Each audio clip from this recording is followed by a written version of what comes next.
vou morar sozinha com meu filho, vou pagar minhas contas e eu não preciso de ninguém. Se você tem um povo de um país inteiro em sofrimento, não vai estar bom para ninguém, gente. Em um mês que eu tô aqui, se eu vi o meu filho pegar nesses brinquedos 2 ou 3 vezes, foi muito claríssimo. Os sonhos envelhecem, sim. Somos mulheres.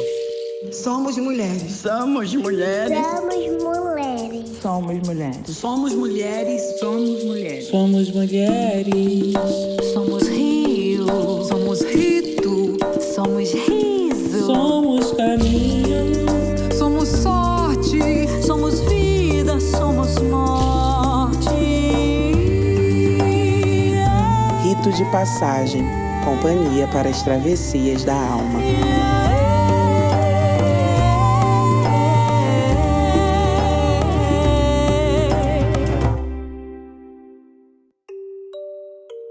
Olá, tudo bem? Eu sou a Clarissa Guelves, terapeuta integrativa, criadora e entrevistadora do podcast Rito de Passagem.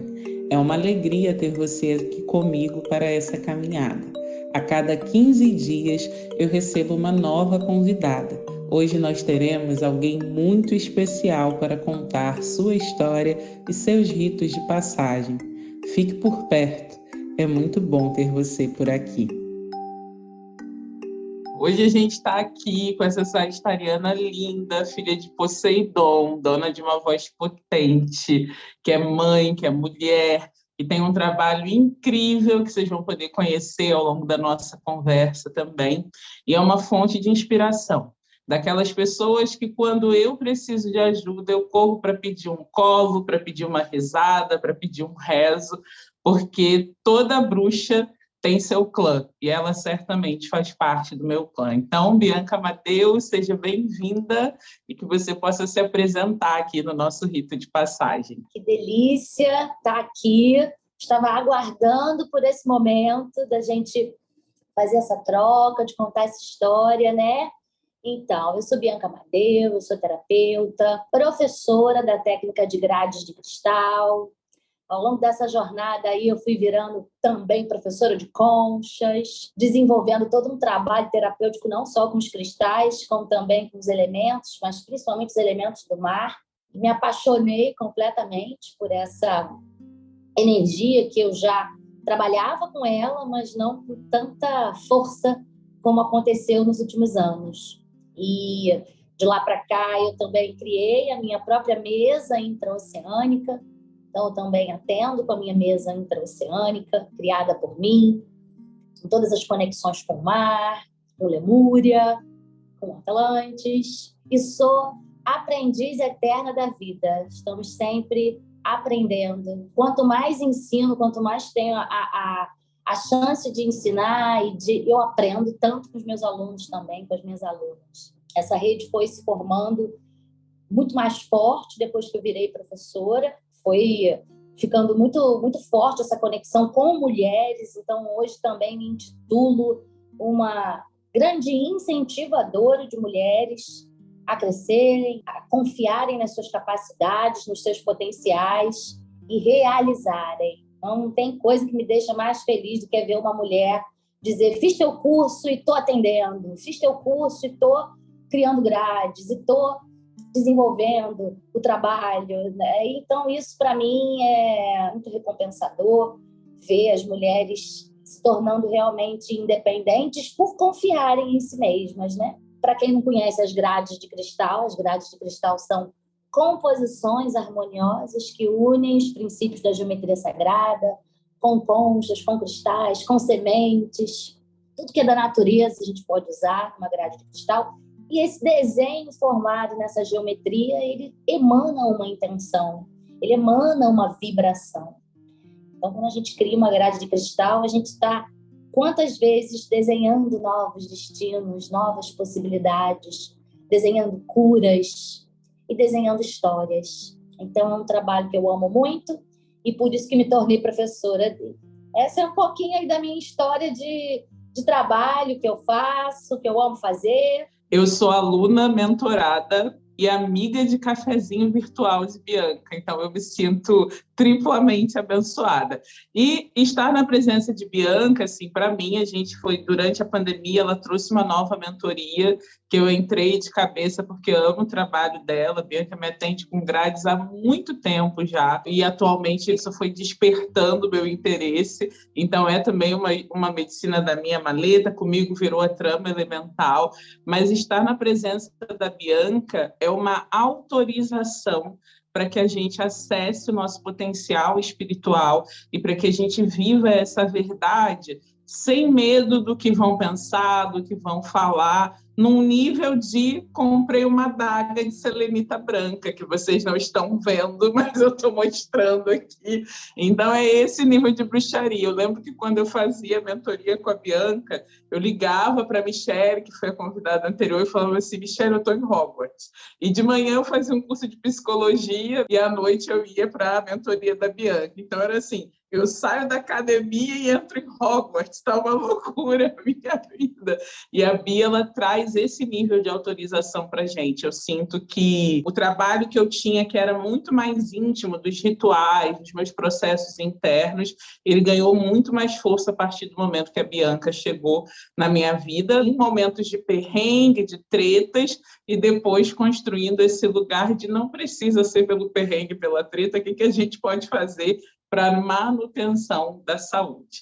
E, Bia, aqui a gente, além de falar da nossa vida profissional, que é tão importante, além das pessoas saberem que você é mãe do Lorenzo, o bruxo aprendiz das redes sociais, que a gente adora assistir, combinando contigo nas grades, a gente também inicia falando um pouco do nosso nascimento, da importância que a gente tem de honrar esse momento. Às vezes a gente sabe muita coisa, às vezes a gente sabe só um pouquinho, mas queria saber como é que Bianca estreou nessa vida, nesse momento, neste planeta. Mas antes de falar do meu nascimento, eu queria pontuar que você fez o curso, você fez a mentoria, e quem ganhou o presente fui eu, porque agora você também me atende com grades de cristal. É uma delícia isso, a gente poder ter essa troca. Então, queria pontuar isso também.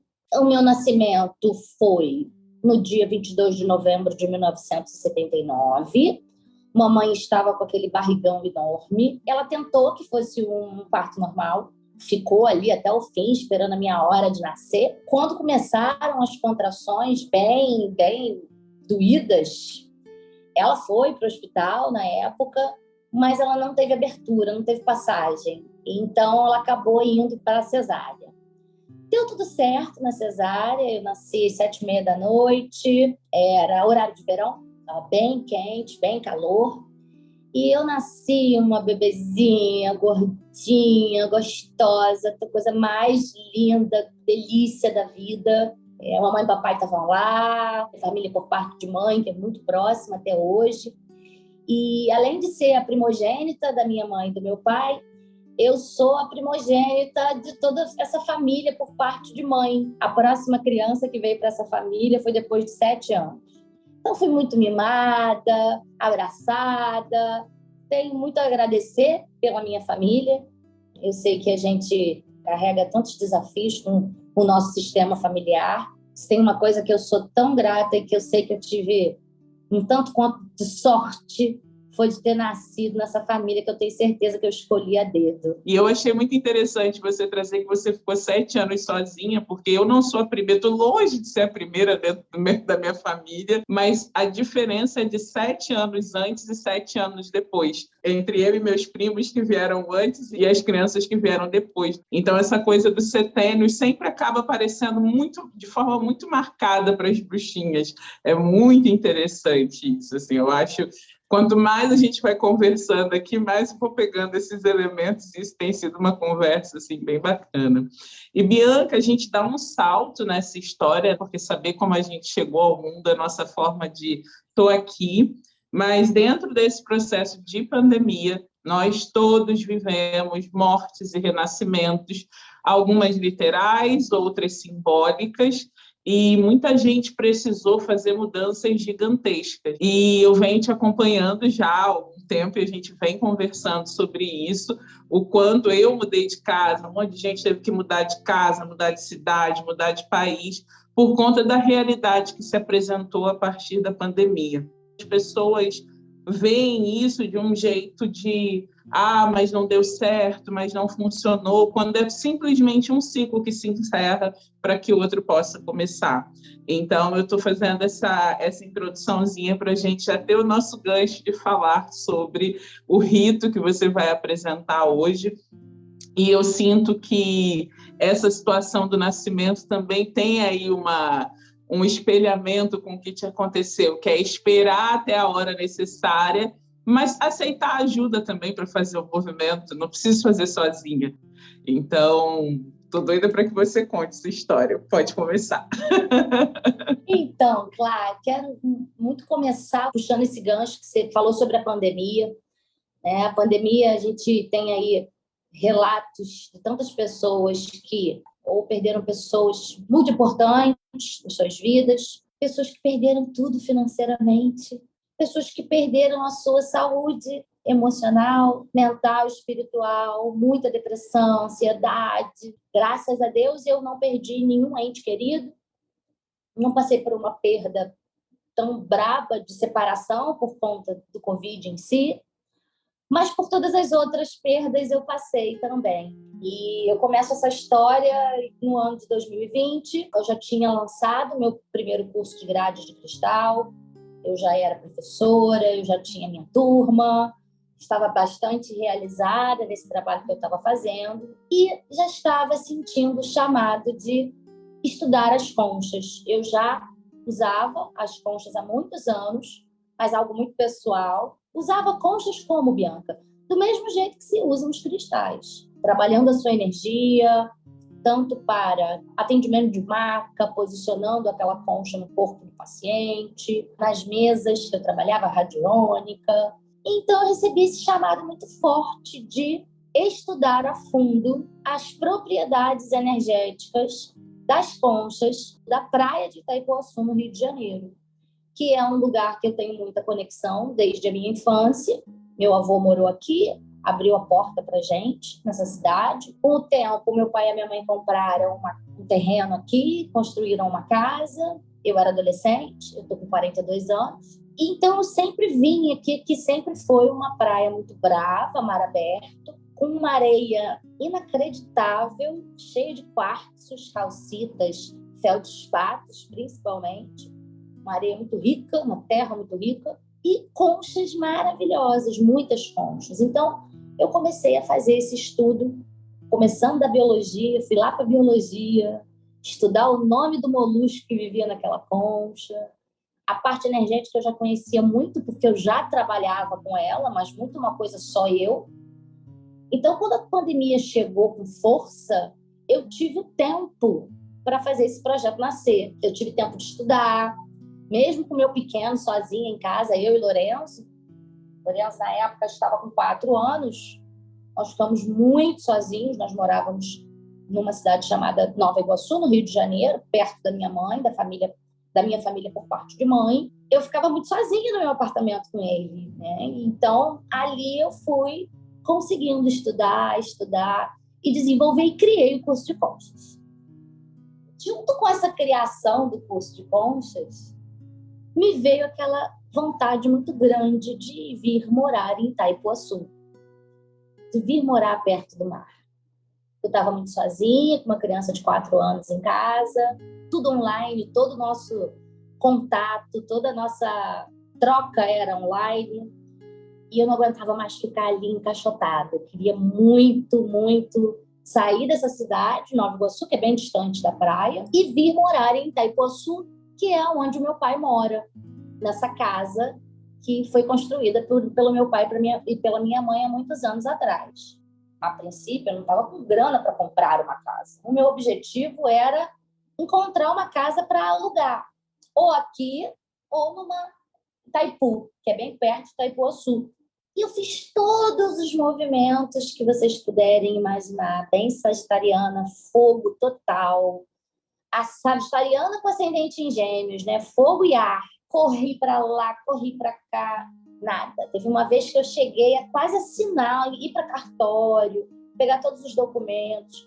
quase no dia de fechar o contrato, deu tudo errado, voltou eu para casa tristinha. Falei, caramba, né? Não tá acontecendo, não tá rolando. E eu passei 2020 inteiro e 2021 desejando essa mudança. E me lembro até de pedir socorro para Clarissa. Clarissa, me ajuda, abre um jogo para mim, pelo amor de Deus. E lembro no início de 2021 a Clarissa falar, olha, não vai ser esse ano. Respira, vambora. Pelo que eu tô vendo aqui, vai ser no ano que vem. Então, já comecei 2021 meio assim, pensando, caramba, né? Não vai rolar. Mesmo assim, eu ainda tentei fazer um movimento, mas não rolou.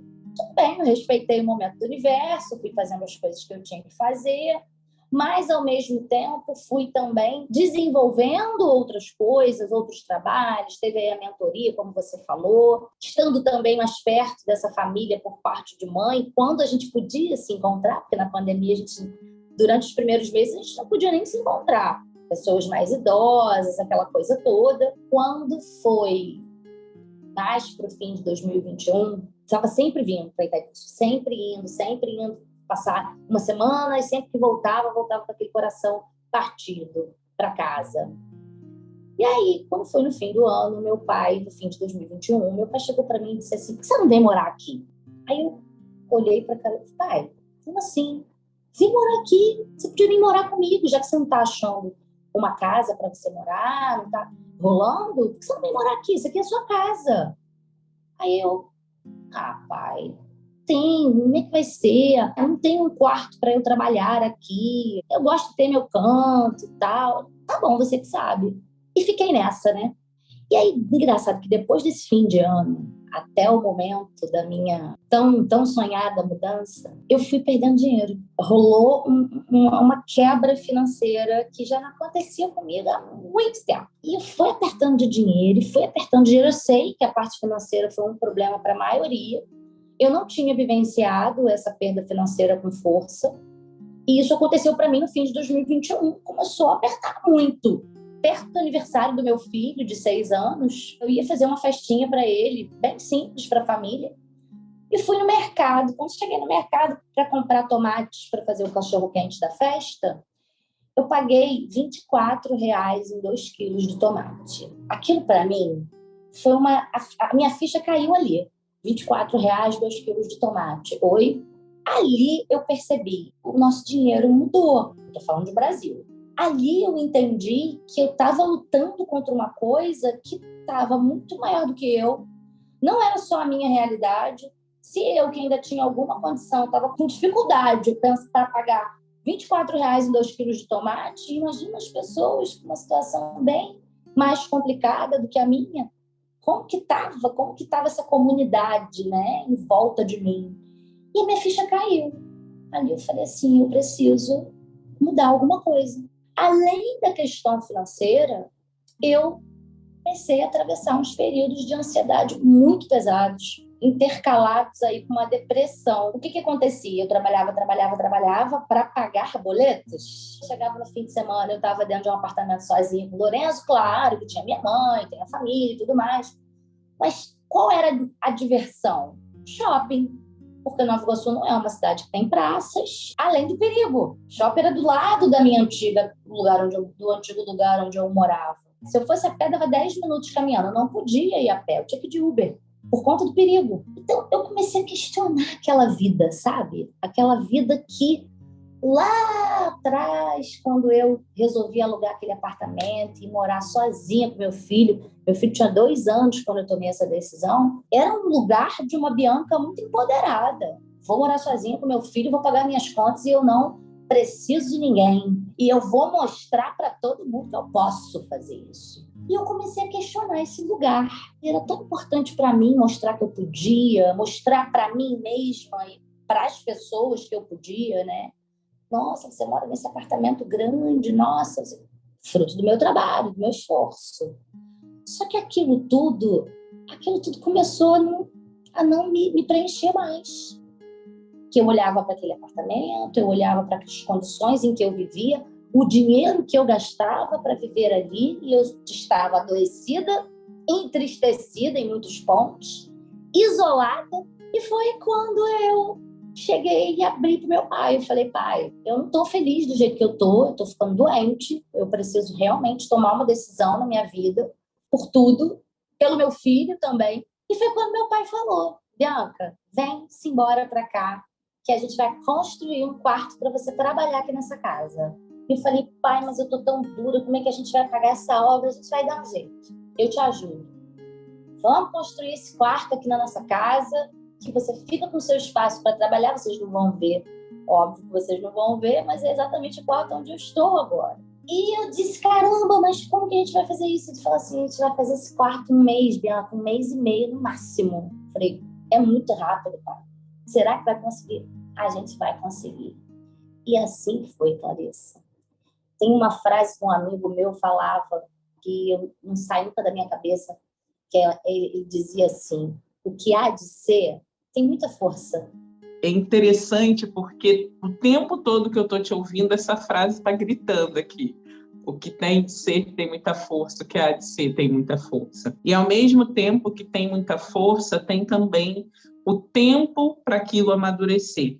E quando eu vou te escutando, tem muitas coisas que vão surgindo dentro de mim.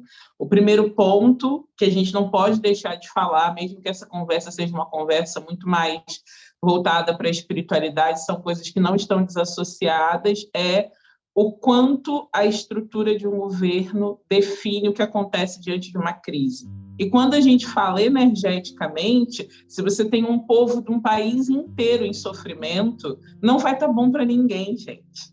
Não tem energia e pensamento positivo que sustente o fato de ser uma crise da humanidade, uma crise desse momento, só que em alguns lugares específicos, como o Brasil, se torna pior pelo tipo de desgoverno que está acontecendo. Então, é muito importante a gente entender que não é só sobre karma, não é só colocar na conta da espiritualidade, do destino, é entender que nesse ano de eleições presidenciais a gente precisa conectar o nosso gratiluz com o nosso voto pensado, estratégico, numa direção da vida. A gente precisa escolher governantes independente de direita ou esquerda, mas que tenham um compromisso com a vida dos seus cidadãos. E é interessante, não interessante num sentido bom, mas em termos de observação, o quanto as portas fechadas vão mostrando coisas que, às vezes, por conta das outras necessidades, a gente não está dando conta de olhar.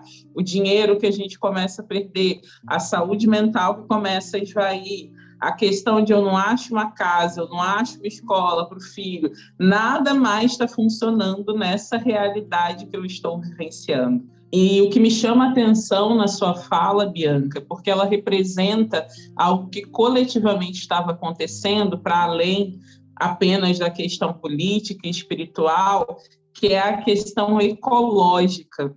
Porque o Ailton Krenak, no seu livro A Vida Não É Útil, ele diz, se você deixar o rio, apenas ser o rio, ele vai encontrar seu caminho de se curar e de se restaurar. Mas ele não vai conseguir se nós estivermos ali. E esse período da pandemia, há dados comprovando isso, o quanto se restaurou na natureza pela não intervenção direta das pessoas. E, ao mesmo tempo, quanto a gente se lembrou que é bicho, porque a gente fica nesse lugar de sermos tecnológicos, de shopping, de tecnologia, de TV, de trancadinhos no nosso quadradinho, vendo a árvore pela janela, e, de repente, no impedimento de ir lá fora, essa natureza selvagem da gente gritou e falou assim, ou vocês vão para a natureza e se reconectam com aquilo que vocês são, ou não tem caminho. E não é sobre, as pessoas têm uma fala sobre a vida no planeta está se tornando insustentável. Não, a vida humana no planeta está se tornando insustentável, porque sem a gente o planeta vai muito bem, obrigada. O que aconteceu também durante a pandemia foi esse grito da natureza. Você que já era uma pessoa em conexão e que já trabalhava com esses elementos, para você não foi um grito, foi um chamamento, do tipo assim, garota, vem aqui. Agora você vai entrar em contato com isso. E o próprio Krenak, ele fala, se a gente não tem essas condições, Faz a sua hortinha, mantenha as suas plantas, porque assim a gente está colaborando para o planeta, mas principalmente está colaborando para a nossa manutenção de existência, porque bicho precisa estar em contato verdadeiro com a natureza. E a gente também a nossa complexidade também tem essa natureza selvagem, que não é só da subjetividade, não é só na figura simbólica de mulheres que correm com lobos, a gente realmente corre com os lobos, a gente realmente precisa estar em contato com essa natureza profunda. E o quanto essa sua fala me levou por esses caminhos de a mão da estrutura social, a mão do desgoverno, mas também a natureza com seus tambores ancestrais tocando e falando assim: e agora? Para onde você quer ir? Para onde você vai? Muito bacana você pontuar isso. Quero fazer uma observação interessante. Durante a pandemia, eu acabei comprando muitos brinquedos para o meu filho. Às vezes vinha uma culpa, sabe? Ou então eu ouvia alguma crítica, né? Você tá mimando esse menino. Mas a gente só podia ficar dentro de casa. Não tinha outra forma de ter uma diversão com aquela criança de 4 anos que estava ali. Eu comprei muitos brinquedos. E nesse apartamento que nós morávamos, só eu e meu filho, eu tinha meu quarto, ele tinha o quarto dele e eu tinha o meu quarto de atendimento. Então, o quarto dele era um quarto cheio de brinquedos. Quando a gente se mudou, Clarissa, aqui na casa do meu pai eu tenho meu quarto de trabalho, mas eu ainda divido um quarto com o Lourenço, um quarto grande que dá tranquilamente para nós dois, mas o Lourenço não tem mais o quarto dele e eu o meu, a gente divide um quarto. Eu fiquei muito chocada, assim, eu cheguei um dia, assim, abraçar meu pai no meio da mudança e falar assim: eu não tinha consciência. Eu não percebi que isso tinha acontecido à minha volta, da quantidade de coisas que nós acumulamos, da quantidade de brinquedo que esse garoto tinha.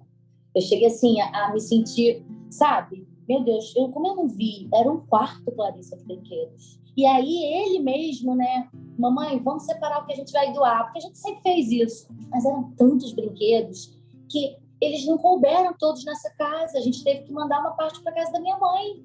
Como eu não percebi que isso tinha acontecido? Não percebi.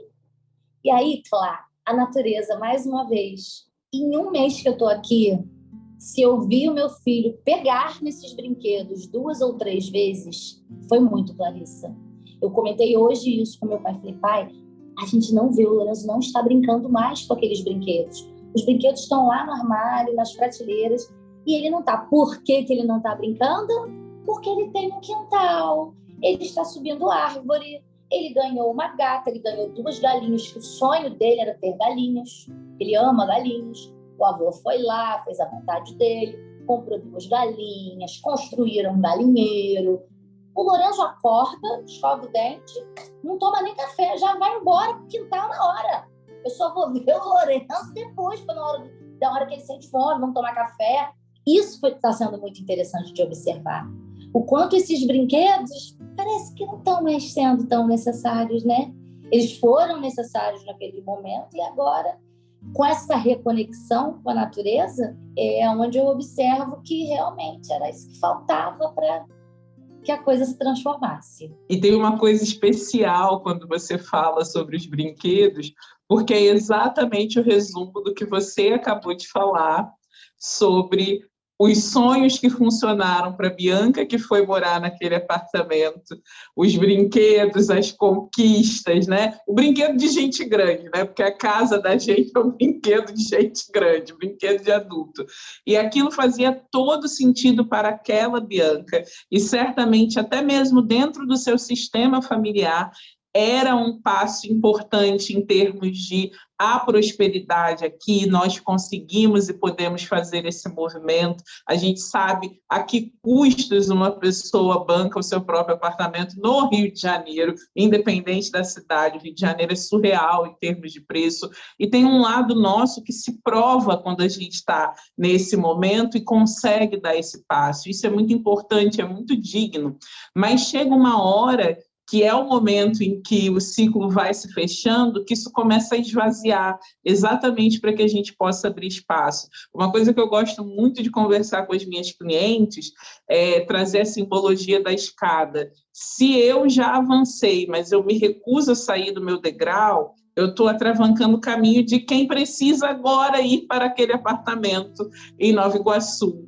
e inaugurar essa vida e se sentir maravilhosa, grandiosa, porque está dando um passo importante para si, para o seu filho, porque aquilo para a Bianca não faz mais sentido. E a gente sabe que é um super privilégio, apesar de todos os problemas e todo o preço que você pagou por isso, o lugar que você ocupava, mas cada um pode conectar isso em algum lugar da vida, porque os sonhos envelhecem sim. Desculpa aí, queria lembrar que os homens envelhecem e os sonhos também, porque os sonhos se atualizam e a gente vai encontrando esse sonho que ressoa mais com a versão atual que a gente é. Quando você fala isso, eu lembro que quando eu fui morar no Catete, tendo saído de Padre Miguel no meu começo, para quem não sabe, Padre Miguel é uma comunidade no Rio de Janeiro, dentro da Zona Oeste, um lugar de muita pobreza e muita riqueza humana, mas muita pobreza em termos de recursos. E o Catete já é a Zona Sul, né? Uma semi-Zona Sul ali, está no limiar entre o centro e a Zona Sul do Rio. Para mim, aquilo foi vida de madame, olha o quanto eu cresci. Até que chegou um momento que era, eu vou ficar aqui para pagar aluguel? Tudo que eu faço é para pagar aluguel e ficar trancada dentro de casa. Que vida é essa? Que não faz mais sentido para mim. Mas o momento em que eu dei esse passo foi um momento de, nossa, olha, eu e toda a minha família podemos também construir esse lugar de abundância. Então, os sonhos, eles vão se modificando conforme as nossas necessidades. E essa questão do quanto a gente entulha a vida de coisas para compensar a falta do quintal, a falta da natureza. E muitos brinquedos, às vezes, conversam com isso, né? Uma árvorezinha de plástico, é a casinha de madeira. Eles tentam trazer essa sensação. E, mais uma vez, gente, isso aqui não é uma crítica, porque a gente sabe que nos recortes sociais, às vezes, isso já é o sonho do que uma mãe pode ofertar para o seu filho, do que uma família pode oferecer para as suas crianças. Mas, uma vez que a gente tem alguma oportunidade de fazer essa roda girar e soltar o caminho para quem está precisando chegar nesse lugar e nos encaminharmos para o lugar que a gente precisa estar naquele momento, é maravilhoso, né, Bia? Sim, minha amiga. Até eu quero falar uma coisa, você sabe disso, algumas pessoas sabem, mas a maioria não. Por que eu cheguei nesse lugar, né? Eu morei no Canadá durante 2 anos e eu voltei do Canadá grávida. Então, eu tinha uma expectativa de ter ficado no Canadá. Se eu não tivesse engravidado, possivelmente, talvez eu ainda estivesse lá. Como eu engravidei, eu tomei a decisão de voltar para o meu país e ter o meu filho no meu país, perto da minha família. Quando eu fiz esse passo, foi muito doído. Foi um outro rito de passagem para mim. Chegar no Rio de Janeiro, grávida, com um sonho meio que jogado fora para abraçar uma outra história e vivenciar a maternidade. Os 2 primeiros anos do Lourenço, eu morei na casa da minha mãe. Minha família me acolheu muito, é só gratidão no meu coração. Só que virar mãe é um processo doído, muito doído. Toda a minha fase de puerpério, esse período todo eu tive o apoio da minha mãe, mas eu sentia muita falta de ter o meu espaço. Então, esses 2 anos que o Lourenço era bebê e que eu estava aprendendo a ser mãe, que havia aí um luto, né? Um luto da mulher e o nascimento de uma mãe, foi um período doído para mim. Era o sonho velho que você falou, os sonhos envelhecem. O meu sonho naquela época era ter o meu espaço, era ter dinheiro, ter um trabalho que me permitisse estar numa casa em que eu pudesse bancar e dar tudo pro meu filho. Era isso que eu queria. E eu conquistei isso. Então, eu sou muito grata por isso. Esses 4 anos que eu vivi naquele apartamento, eu saí daquele apartamento, assim, com o coração doído, porque eu conquistei muita coisa ali. E eu tive uma relação boa também com muitas pessoas ali. Quando o sonho começou a envelhecer, quando meu pai lá atrás disse, Bia, por que você não vem pra cá? O ego ainda dizia, mas eu vou abrir mão do meu conforto, mas eu vou abrir mão da minha casa, eu vou abrir mão de tudo que eu construí. Havia ali um lugar daquele sonho velho. Até que eu, de repente, comecei a perceber que eu, que sou uma sagitariana, que prezo tanto por liberdade, e quando eu falo liberdade, não é uma liberdade só ligada a uma independência, não. É liberdade em essência, de ser quem você é. E ali eu não estava mais conseguindo ser livre. Eu estava adoecida, com depressão, com ansiedade, eu estava ficando dura, eu estava vivendo para pagar na roda dos boletos, sozinha com uma criança pequena. Tudo bem, foi crescendo. E eu percebi assim, caramba, eu abri mão de ajuda valiosa vindo morar sozinha. Foi importante para mim estar só esses 4 anos? Foi. Mas posso falar, claro, eu estava cansada. Eu estava cansada de ter que gerir absolutamente tudo. Desde um tomate que faltou a uma questão específica do Lourenço na escola. Era toda a gerência de toda uma vida era nas minhas mãos. Claro que eu tinha as minhas ajudantes, mas era eu. Então, assim, tem uma coisa que saiu das minhas costas quando eu entrei nessa casa, foi isso. Eu tenho uma outra pessoa do meu lado. Eu tenho que sair, tenho que comprar isso que está faltando. Ele mesmo vai lá, resolve. Porque morou sozinho também muitos anos. Então, também está se acostumando a ter isso. A estar sentado e eu ir lá toma aqui sua xícara de café. Nossa, que privilégio! É privilégio vir te trazer uma xícara de café? É que antigamente não tinha ninguém para fazer isso por mim. Falei, agora tem. É muito importante você falar sobre isso, Bianca, a partir de uma perspectiva que, inclusive, a maneira de viver em comunidade é uma tecnologia ancestral, vem dos povos originários. E a gente aprendeu a ficar sozinha e a buscar essa pseudo-liberdade, que é fruto dessa nova forma de existir e que nos ajudou a crescer, sim, em muitos aspectos, mas que também mudou a forma como a gente gerencia a vida. E a mulher, que é mãe solo, ela tem que ficar 24/7 trabalhando, mais carga mental, mais expectativa da sociedade, mais o que essa criança acha que eu sou, mais todos os medos de estou fazendo a escolha certa, estou fazendo a escolha errada. E quando a gente olha para os nossos antepassados, a criança é a responsabilidade de uma vida inteira. No livro O Espírito da Intimidade, a Sobun Somé, ela traz isso, né? Ela é uma filósofa e ela traz que uma criança precisa de uma tribo inteira para crescer. As escolas foram inventadas baseadas nisso, nesse pensamento da tribo, da comunidade, mas a maneira como tudo se estruturou em torno do dinheiro, nós todos nos tornamos de alguma forma escravos desse sistema. E às vezes a falta do dinheiro vem também nos lembrar que ele não é a essência da prosperidade, ele é uma das manifestações da prosperidade. Mas a prosperidade está no cafezinho. A prosperidade está em ter sua galinha no quintal. A prosperidade está em tem uma pausa entre um atendimento e outro, vou dar uma respirada aqui perto dessa árvore, vou caminhar até o mar. E a partir disso também o dinheiro se manifesta, mas de um jeito muito mais leve, muito mais conectado, muito mais potente, porque a gente não está, não só, né, o que a Bianca chama de roda dos boletos, que é esse paradigma da escassez. Eu vivo para pagar conta, eu pago conta para viver. Eu vivo para pagar conta, eu pago conta para viver. E quando a gente tira essa ideia de eu tenho que fazer sozinha, principalmente para uma mãe solo, mães solos que estão nos ouvindo, eu sinto muito se você não encontrou ainda sua rede de apoio, eu sei que essa é a realidade de muitas mulheres, mas se você tem uma rede de apoio, se permita ser cuidada, mulher, porque é importante demais, as mães movem o mundo. Essa importância da mãe ser cuidada, da mãe ser humanizada, não é só o parto que tem que ser humanizado, nossa visão das mães precisa ser humanizada, porque a maneira como tudo se estruturou colocou a gente em pequenas gaiolinhas assistindo a vida pela janela mesmo. Só que o que está acontecendo ali dentro daquela cela, dentro daquela prisão, são mulheres perdendo a sua sanidade mental, a sua saúde emocional, por acharem que só existe esse caminho de dar conta sozinha. Eu quis muito trazer você para contar essa história, porque muitas vezes as pessoas acham que isso está dando um passo para trás. Eu estou perdendo o privilégio de morar sozinha, eu errei, eu fracassei.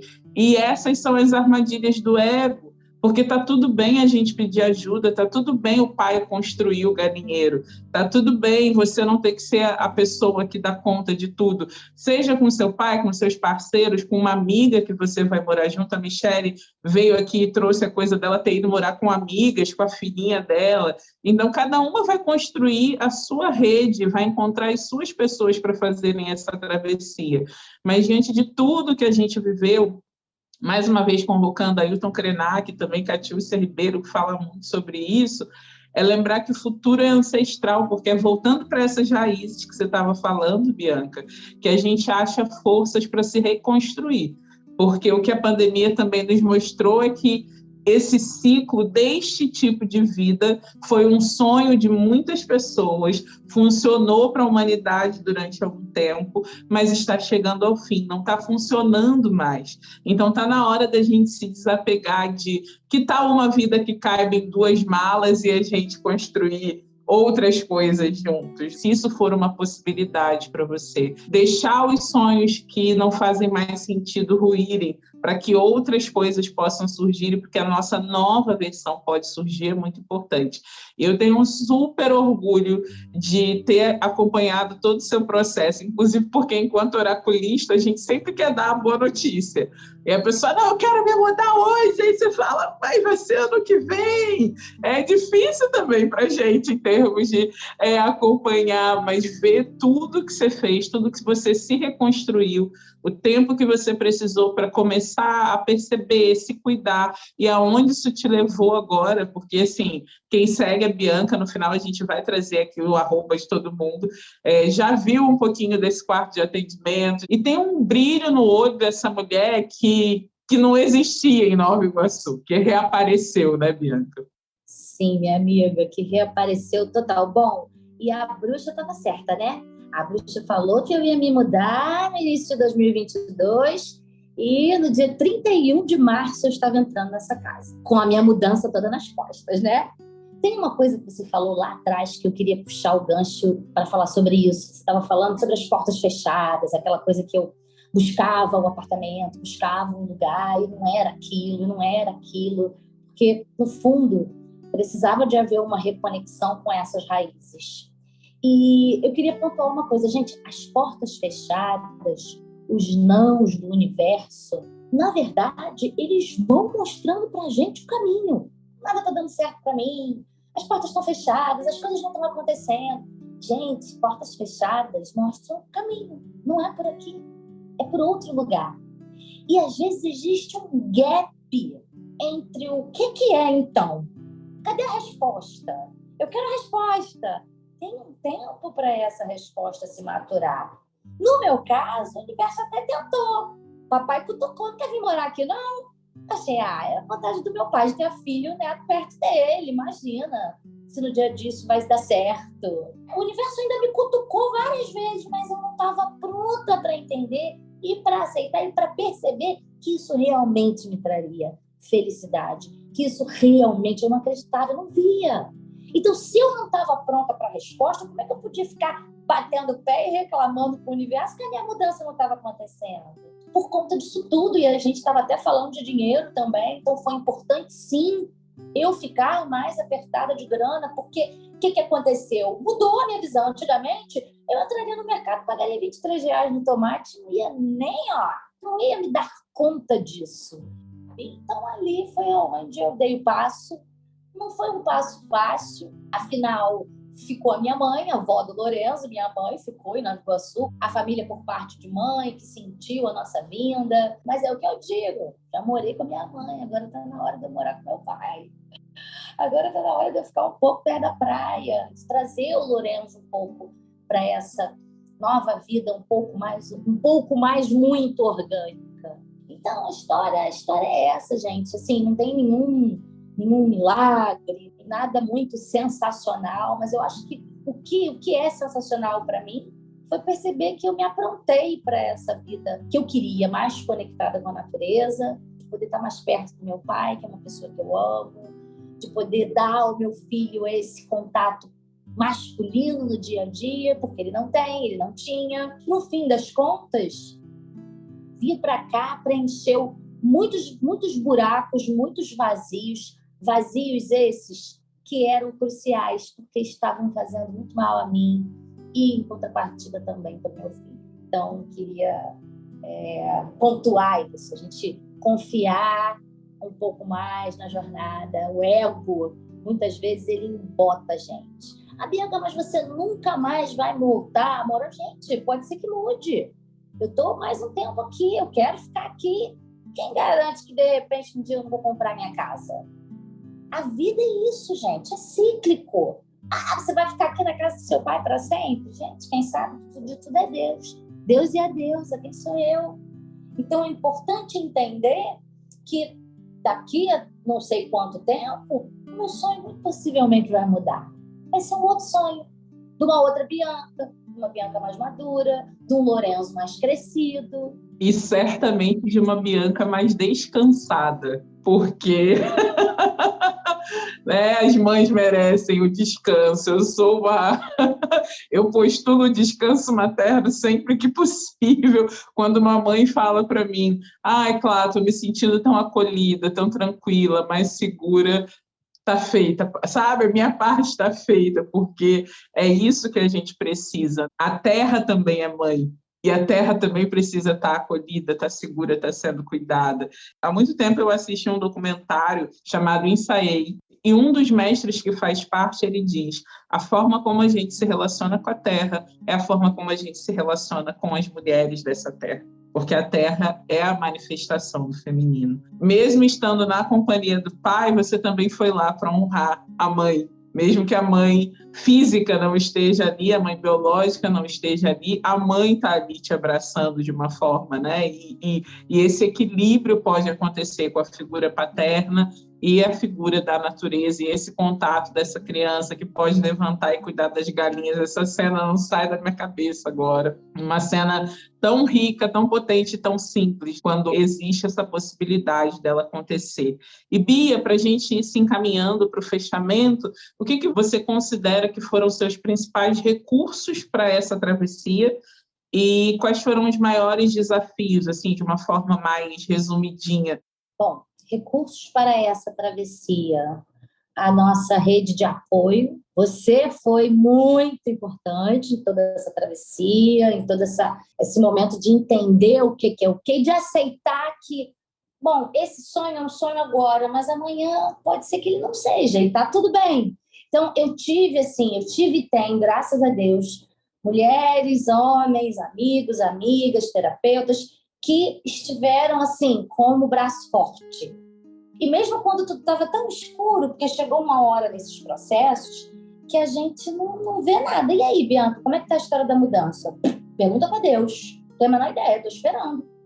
Sentei aqui, né, a história mesmo de aguardar e ir realizando, mas entender que é um momento de espera, de maturação. Desafio é a espera, eu acho que é o desafio para um grande sagitariano, esperar o tempo e esperar sem ter previsão.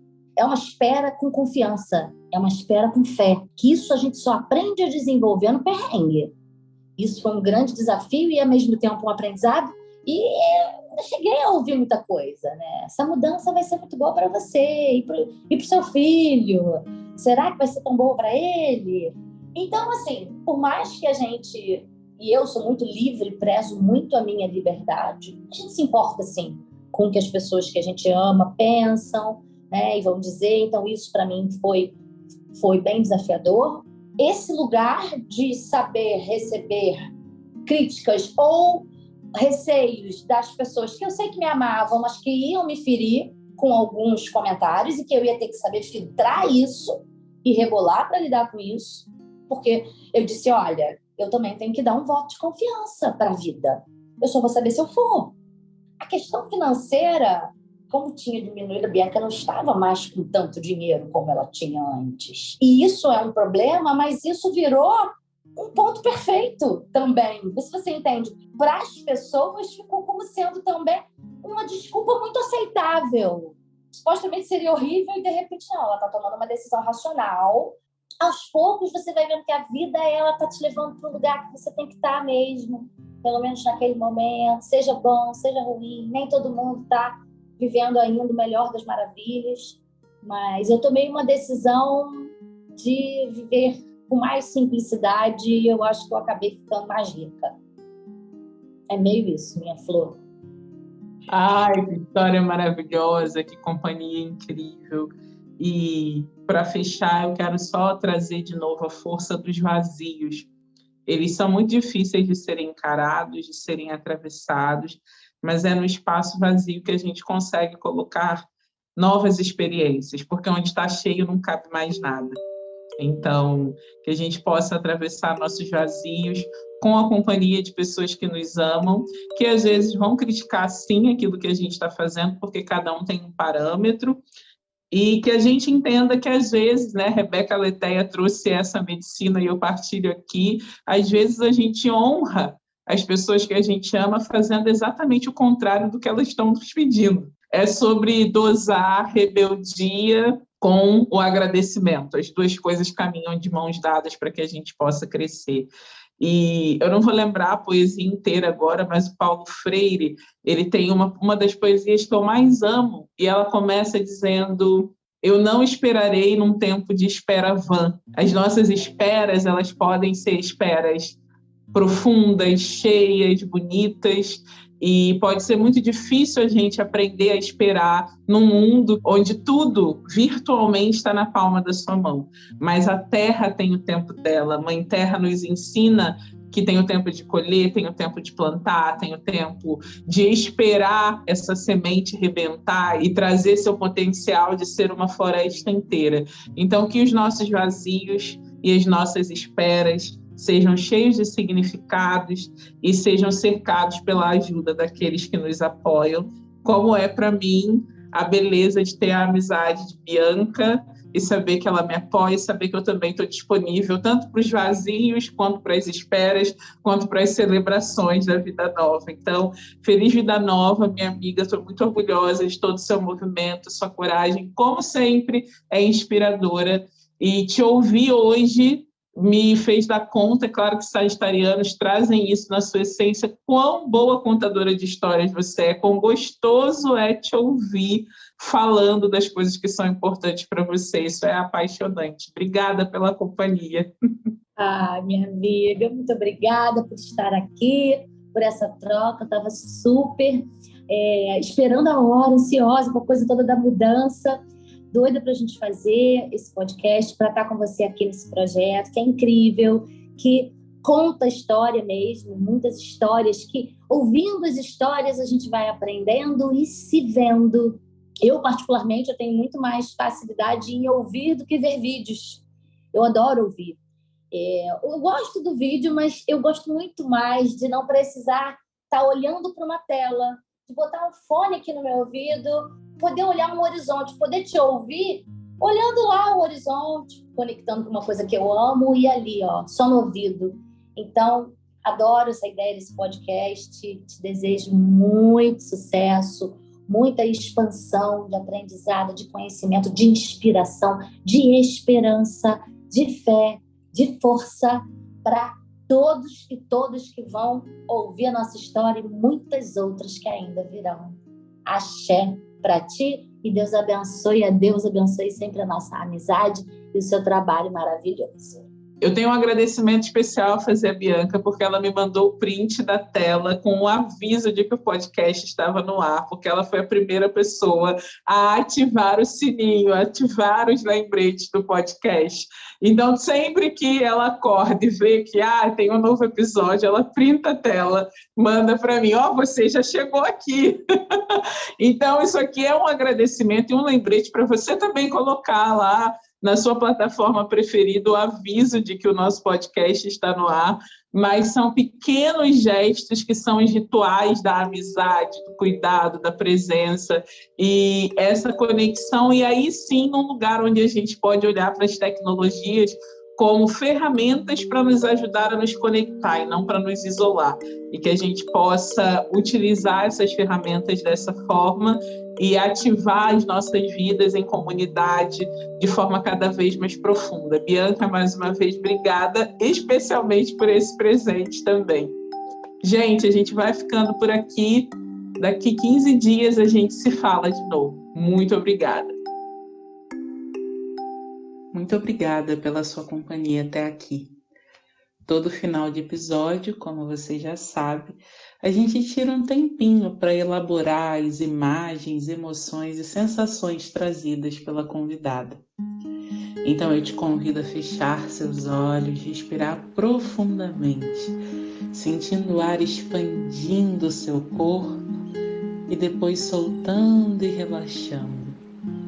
Puxa o ar, solta com um suspiro.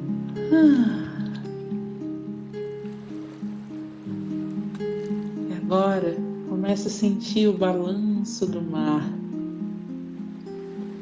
Essas ondas de mar calmo, esse mar que nina, que abraça, que acalanta. Sente o cheiro da maresia, sente o sal na pele.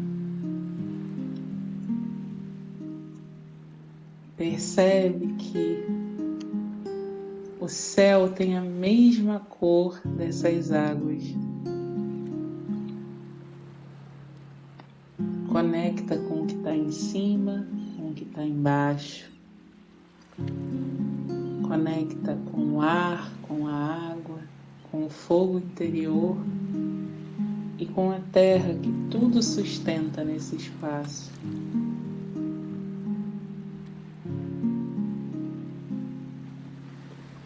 Se deixa acalantar pelo mar. E sente que tudo aquilo que você não precisa mais, as portas fechadas, os amores que terminaram, as pessoas que saíram da sua vida por algum motivo e principalmente aquela versão sua antiga que era perfeita para o que você vivia antes, mas que já não faz mais sentido agora. Entrega tudo isso para o mar. O mar cuida, o mar transforma. Ele leva aquilo que não faz sentido para você diretamente para alguém que está precisando. E você pode ficar apenas com o essencial. E você pode ser apenas o essencial. Sente o balanço dessas ondas para lá, para cá.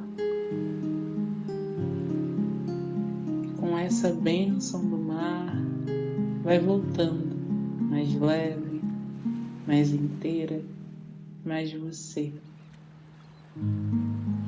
Sente seu corpo, vai mexendo os pés, as pernas, até espreguiçar. Solta mais um longo suspiro e seja bem-vinda de volta.